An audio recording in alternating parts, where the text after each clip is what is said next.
2025 is somehow a real year. Despite it still feeling like we're knee-deep in 2022, time presses on and so does the superhero genre. A new year means new movies and shows on the way to get excited for, and God, are there a ton of them right around the corner. I think it's safe to say that 2025 will be the biggest year for the genre in the last 50 years since we believed demand could fly. Both Marvel and DC are coming into the new year with points to prove as they look to re-establish box office dominance. Marvel spent the last year restructuring after a hit-or-miss 2023 now that Disney is letting them slow down on projects again.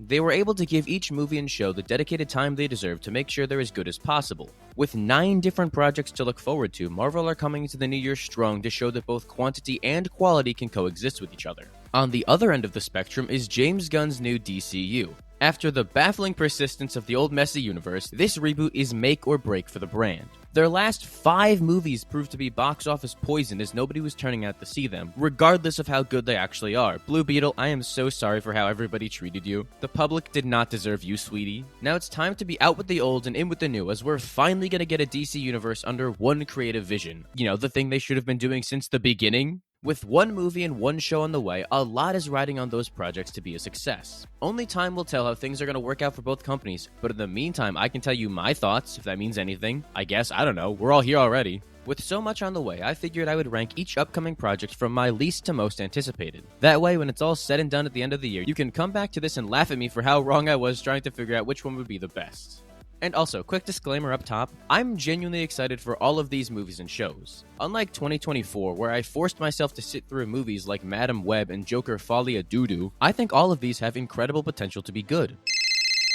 Hold on, sorry, why is my phone ringing? I thought I had this thing silenced. Oh god, it's another one of those spam calls. They've been blowing up my phone lately, and it is really getting on my nerves. It's a good thing that this video is sponsored by Aura, because they have just what I need so I can finally sleep through the night without being woken up by these endless calls. Their Data Broker Opt-Out feature will help you remove your personal information from data brokers and people search sites that can sell your info to identity thieves, scammers, and more. The last thing you want is your information out there in the world, trust me. And on top of that, Aura isn't limited to just stopping these seemingly endless spam calls either, as they work around the clock with 24/7 US-based support from fraud specialists to help protect you online. The internet has a lot of cool stuff to offer. I can't think of anything right now, but I'm sure there's something. But it's mostly just absolutely terrifying with how easy it is that big companies can take advantage of you and leak your data. With Aura's threat protection, they monitor your personal data, including your social security number, across billions of data points like the dark web and public court records to alert you about potential identity theft. They go as far as to offer up to $5 million in identity theft protection to help cover eligible losses and fees. That's more money than I'd ever see in my life, and they're willing to use it to protect you. And the best part is, I get this all in one app at one affordable price. No worrying about having all your online security in different places. Aura's easy-to-use app makes managing things and reporting incidents a breeze. I'm not leaving myself and my family vulnerable to data breaches and brokers. And if you don't want to either, you can go to aura.com/shebang to try your first 2 weeks free. That'll be more than enough time for Aura to find out if any of your personal data is exposed. Thank you again to Aura for sponsoring today's video. Now back to your regularly scheduled programming. So, without further ado, here is every single 2025 release ranked in terms of my own excitement. Make sure to let me know what you're most looking forward to this year in the comments down below. I would genuinely love to hear what everyone has to say besides, like, the engagement aspect of it. I really want to see what people are looking forward to this year. Unfortunately, someone's always got to take last place, and in this case, it's Eyes of Wakanda at number 12. Nothing against the series at all. I think everything we've heard about it sounds really promising. A 4-part animated anthology series following warriors throughout Wakandan history as they're tasked with traveling the world to retrieve dangerous vibranium artifacts? That sounds like a fantastic pitch for a show. Pair that with some pretty animation, and I am sold. Throw in Cress Williams as the lead and an appearance from a previous Iron Fist on top of that? Sounds like a certified hit to me. But here's the thing. The only reason it's here at the bottom is because we have quite literally only seen 2 frames from this show. You're probably already sick of seeing them, and I've barely been talking for a minute. Until I'm able to get a full grasp on what this show is, I don't think it's fair to put it much higher. That being said, it's being produced by Ryan Coogler, and he's never failed me, so I have no reason to doubt this show at all. Besides, it doesn't drop until August 6th, so it's not like they need to be in a rush to promote it or anything. I have full faith in this show, and will be seated for a fun dive into Wakanda's rich history at the first second I can.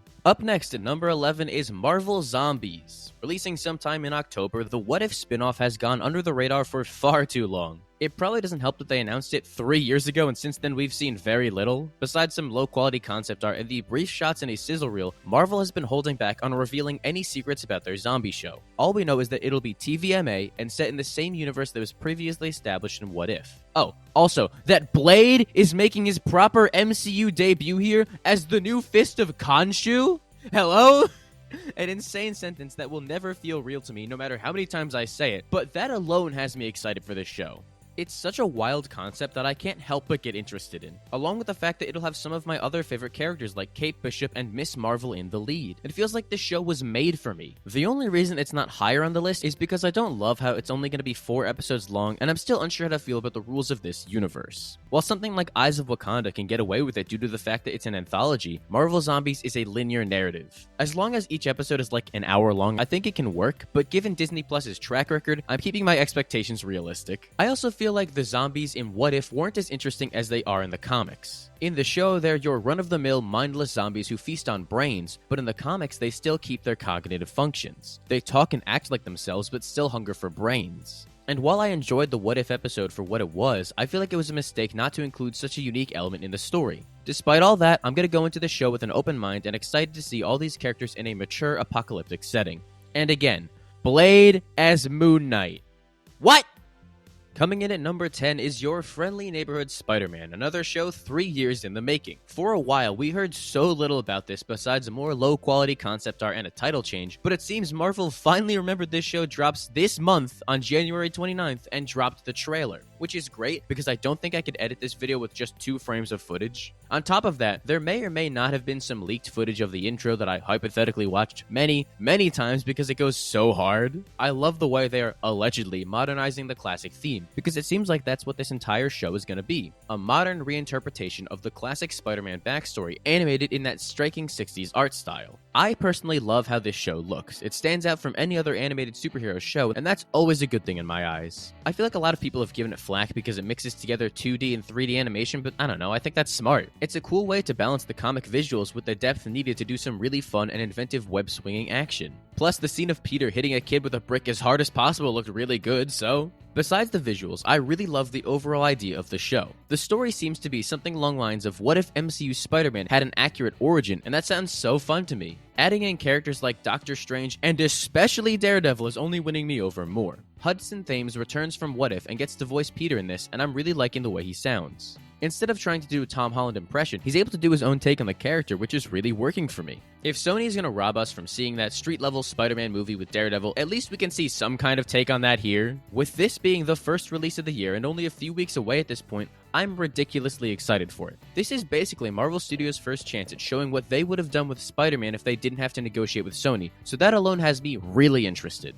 Alright, up next at number 9 is Ironheart. Finally set to release on June 24th, this show was shot all the way back in 2022, and Marvel has been sitting on it ever since. With so many projects in the pipeline, some are unfortunately going to get lost in the constant shuffle of release date changes. In the case of Ironheart, I think that's the best possible thing that could have happened with this show. Looking at the brief footage we saw in the aforementioned sizzle reel, it's very clear that Marvel has utilized the extra time here well. The effects are picture perfect, and for a show that's going to be so heavy on CGI, it's important they had enough time to get that right. It also helps that a lot of this show was done practically, which is always appreciated. What interests me most about Ironheart, though, is the focus on science versus magic as it puts Riri up against the Hood. Bro really has to call himself the Hood because Cloak was already taken, which is so funny to me, but I promise you he's much more interesting than the name suggests. In the comics, Parker Robbins stole a magic hood and now uses it to commit crimes. Real fun stuff. In this show, it seems like he may have some connections to Mephisto, of all people, which is insane to say. After all these years, the witch hunt can finally come to an end and Eric Voss can watch the sun rise on a grateful universe.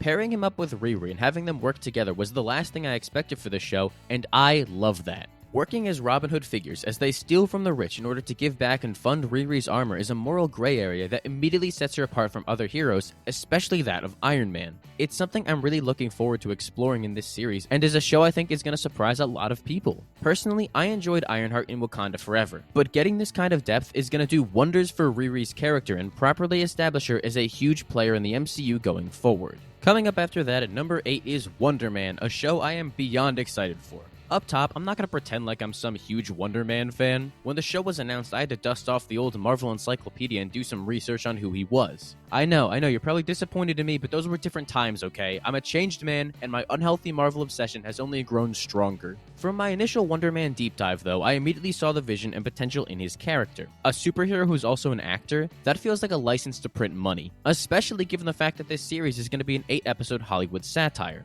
I think that making a superhero show about a guy making a superhero movie and dealing with all the trials and tribulations that comes with that, all while fighting actual crime, is the funniest idea ever. There are so many layers of meta storytelling they could dive into as Marvel expands on this new corner of the universe. And the fact that they're bringing Trevor Slattery back and making him Simon's sidekick is incredible. Genuinely such a great way to world build. I'm always going to be in favor of projects centered around new characters, so it's a no-brainer that I'm excited for this. Especially considering that they basically shot this entire show in secret with barely any leaks. I can only imagine how many photographers had to be assassinated. These kinds of low-budget inspired ideas are exactly the kind of shows Marvel should be making on Disney+.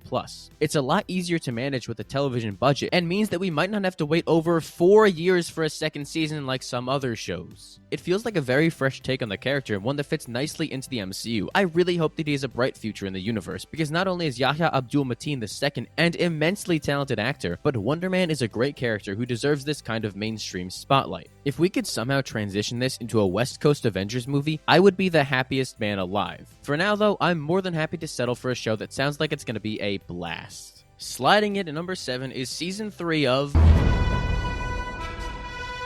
I know, I'm just as shocked as you are that they actually managed to get out another season in a timely manner. You'd think it wouldn't take as long considering the animation in this show isn't too flashy, but they more than make up for it in how strong the stories are. Off the record, I kinda wish they'd get the porn animators to do the entire show, because those teasers are gorgeous and the contrast in animation quality between that and the finalized show is jarring. But I'm so glad that we don't have to wait another 3 years in between seasons anymore, because God, this show is way too good to be delayed that long.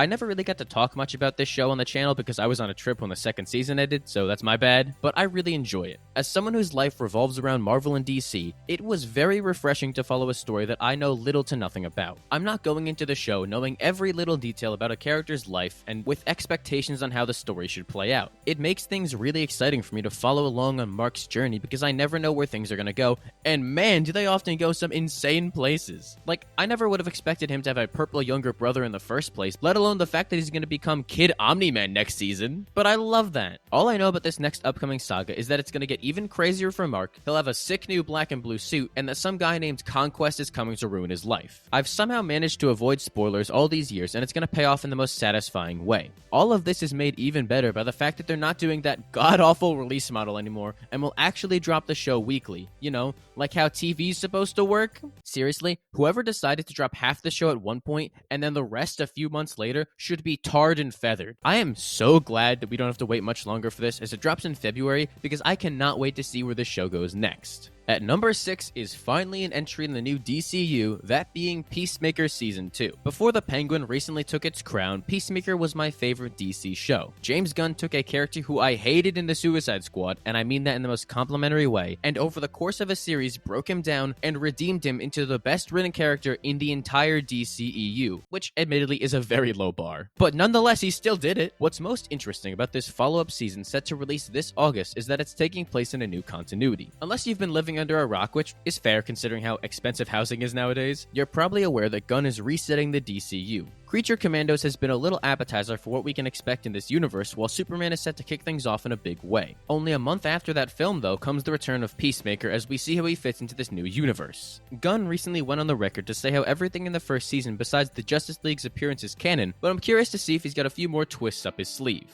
Listen to me when I say this, I would kill a man for them to make it so Peacemaker is the only person to remember the old universe. It fits so well with his conspiracy theorist shtick and would go a long way in explaining the ins and outs of this new universe. Even if they don't do that, I'm still crazy excited for this. James Gunn has never failed me, and because of that, I'm confident enough to put it this high on the list going off of how good that first season was. We've literally only seen 5 seconds of footage from it and a few spoilery set photos that Warner Brothers have shot people for posting, but it's enough to get me more than excited. If they can somehow manage to top the best title sequence of all time, it'll be peak for that alone. Coming in at number 5 is Thunderbolts**, a movie I've been sold on since day one. A lot of people are only just getting on board the hype train now after both trailers showed how good it looks, but I've been here since the start. I built this train with my bare hands. Was a large reason for that because the movie was finally bringing Ghost back into the MCU for the first time in 7 years? Yeah, actually it was. I love Ava Starr's character so much, and I'm more excited than words can describe to see her long-awaited return. I seriously cannot wait for people to wake up and realize just how cool she is.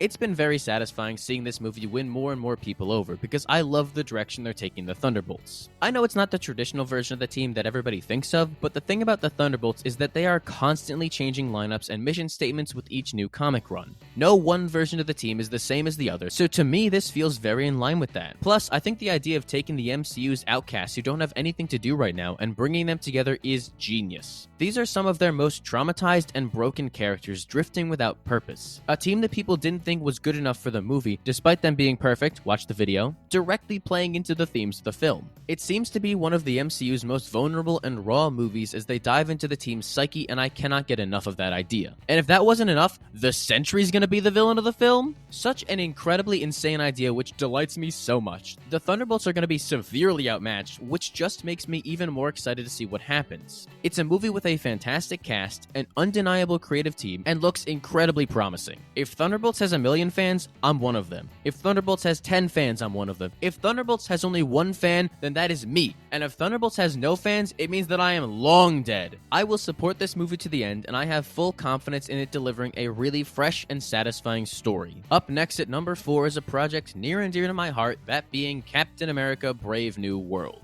Considering I run a comic book YouTube channel, it's safe to say that my schedule is wide open on Valentine's Day for a date with Sam Wilson, and I'd have it no other way. Sam Wilson's Captain America is my guy, and I have waited 4 very long years to see him in action again. I'm going crazy waiting for it. The idea of Captain America standing up against the actual President of the United States to stop him from starting a resource war sounds incredible to me, especially when said president is a literal Hulk and Captain America is the underdog. Seeing an everyman step up against a red rage monster and not back down is insanely inspiring, and if you don't see the vision, I feel bad for you. Plus, both trailers for this film have been amazing. I love the political thriller vibe they're going for, and if they manage to pull it off, this could be an all-timer. This film has gotten compared to The Winter Soldier non-stop, and it looks like that's for good reason. Captain America is a character at his best when he's standing up against an oppressive regime and being a champion of the people. So when you have him unravel a conspiracy in the US government, that sounds right up my alley. Also,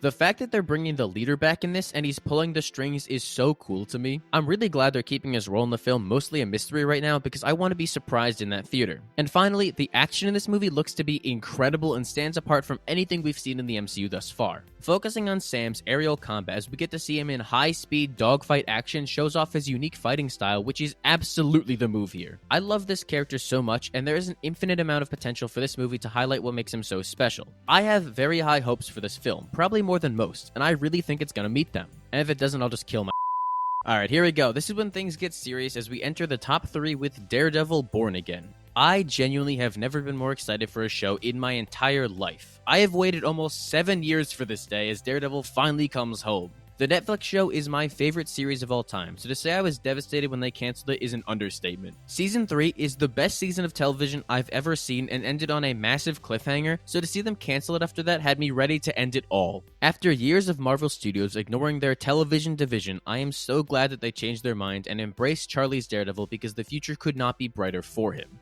It's honestly crazy to think about how at one point they were going to make a completely different version of this show where Matt didn't suit up as Daredevil for 4 episodes, and they killed both Foggy and Karen off screen. Whatever crack the writers were smoking when they wrote that needs to be kept out of Marvel Studios forever, but man, am I so glad that they abandoned that version. I understand that they wanted to do their own take on the character, but there was no point in trying to put a different spin on Daredevil when people just wanted to see the original show continue, and that's what we're getting now. It's been so satisfying seeing them make these changes in real time, especially when I'm hearing the cast talk about how much happier they are with this new direction. Bullseye is back in the picture coming after Karen, which has me more excited than ever, as long as he doesn't kill Foggy. That's my biggest fear for this series, but thankfully, literally everything else about this show seems to be promising. Matt and Fisk working together to prevent their own mutually assured destruction adds such an interesting wrinkle to their dynamic, especially considering the fact that they're dealing with one of the most twisted villains of all time, Muse. It really seems like they're taking what worked about the Netflix show and enhancing it with the shared universe of the MCU. She-Hulk gave us a fantastic indication of how agile Daredevil can be with MCU money, which puts the biggest smile on my face. Netflix was working with $8 and a dream, but with this budget we can finally see a version of Daredevil flying all over Hell's Kitchen like the acrobat he should be. It's surreal to think about how it's all finally coming to life. I used to pray for times like this. I'm currently writing this video on December 13th, and if they haven't dropped the trailer by the time this this drops, we're gonna have some serious problems. Quick note in the recording studio, it's January 2nd, and we've gotten no trailer. What's going on, Marvel? You gonna make me break in to steal it or something? I'm getting desperate. The show drops in 2 months. What are we doing here?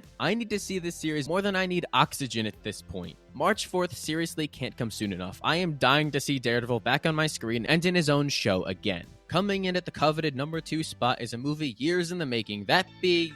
Hold on, do you hear that? What's happening? Listen, I know it's cliche and overdone, but I don't care. James Gunn, I need you to use Starman at this movie at some point, please, even if it's just over the credits. Somehow, it's been over a decade since the last Superman movie was released, and they fumbled that character so hard. Growing up, I was convinced that Superman was boring because of that, despite loving him as a little kid too. I went through that edgy teen phase thinking that Superman was bad, but thankfully since then I've seen the light and grown out of that because he's become one of my favorite DC heroes over the last few years. It's very easy to see the value in a hopeful and optimistic hero who fights for what's right. We could really use someone like him right now. So not only is Superman one of my boys right now, but James Gunn, one of my favorite directors, is making this film. It seems like everything is being catered directly to me, and I love it. As if I couldn't be more excited for this movie. The trailer came out a few weeks ago, and oh my god, does this movie look incredible. It completely blew away all my highest expectations. I somehow managed to talk for 30 minutes about 2 minutes of footage, so if you want to hear my full thoughts, you should watch this video after. But I thought it was a perfect teaser for this film. It gave us a great understanding of the vibes this movie was going for, along with showcasing how this universe looks with some iconic DC imagery. Everyone in the movie is looking their best, with a bright, colorful palette to inspire the hopeful Superman I've longed for on the big screen. This movie is a long time coming and primed to kick off the DCU in a big way. A lot is riding on this film too, potentially the entire DCU according to Gunn, so no pressure, man. But like I've said before, I've got no reason to doubt him. My life is going to be significantly improved with Superman in it. I have been craving this for years. I apologize in advance for how annoying I'm going to be about this movie. It's going to completely consume my life. And finally, for my most anticipated comic book project next year, if you've done the math, you've probably figured out that it's none other than The Fantastic Four: First Steps. The only reason I give it the edge over Superman is that we've had good Superman adaptations before, but we've never had a good Fantastic Four movie, and that keeps me awake at night. Yes, that includes the Tim Story movies. A great cast could not save them from a fundamental misunderstanding of the team, and whatever the hell they were doing with Doctor Doom and Fart Cloud Galactus. I have been so desperate for years to see Marvel's first family done right, and I think this may be the one. Let's start with the cast, because wow is this movie stacked. Pedro Pascal as Reed Richards, Vanessa Kirby as Sue Storm, Joseph Quinn as Johnny Storm,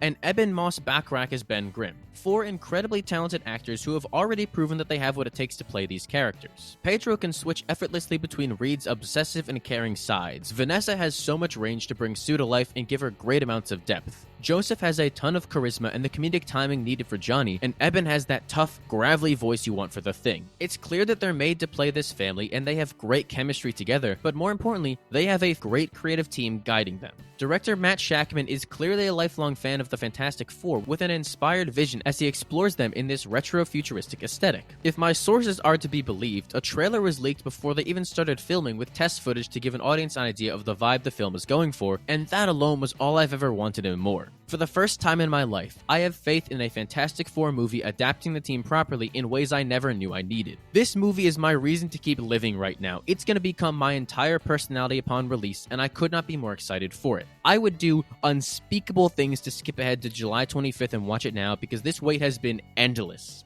From it being 5 years since the film had been announced without any updates, to the production being ahead of schedule from how well it's gone, we've come a long way. Dare I say things are looking fantastic? Okay, I'm sorry. You can stop with the tomatoes, all right? I had to do it. Not to plug another video, but I recently made one entirely about this movie, and as I talk about why they're my favorite superhero team and what Marvel needs to do to get them right. So you should probably go watch that also. Just watch all my videos, really. It's not that hard. You can put them on in the background while you're doing laundry if you want. It can't be overstated enough how stacked things are next year. With the DCU properly starting and the MCU coming back stronger than ever, we are in for a treat. I don't believe in superhero movie fatigue. Most of the time, people will come out to see a movie when they're good and promoted well. We've been having this discourse since Age of Ultron, and I am very tired of it. Anytime a movie disappoints audiences, they bring out the fatigue argument despite coming back for the next hit. 2025 is going to be a huge year to finally prove that notion wrong and show that when you make good movies, audiences will turn up for them. The genre hasn't been this alive since pre-pandemic and is undoubtedly the biggest year yet. With 12 projects on the way and a load of variety, I'm really looking forward to seeing these studios put their best foot forward and making sure that the future of the genre is brighter than ever. I really don't think things can get much better than this. We have it so good right now. It also helps that the spum is finally dead and no longer plaguing the box office and bringing this genre down with it. So rest in piss. Wait, what? Oh, come on, man. But that's enough of me talking. Why don't you let me know down below what you're most looking forward to? I would love to hear what everyone has to say and continue the conversation down below. And while you're at it, you may as well give the video a like and make sure to subscribe so you don't miss the next one. If you don't do it, I will personally set these studios on fire to prevent anything from being released. Don't play with me here. I'll take it all out if you don't subscribe.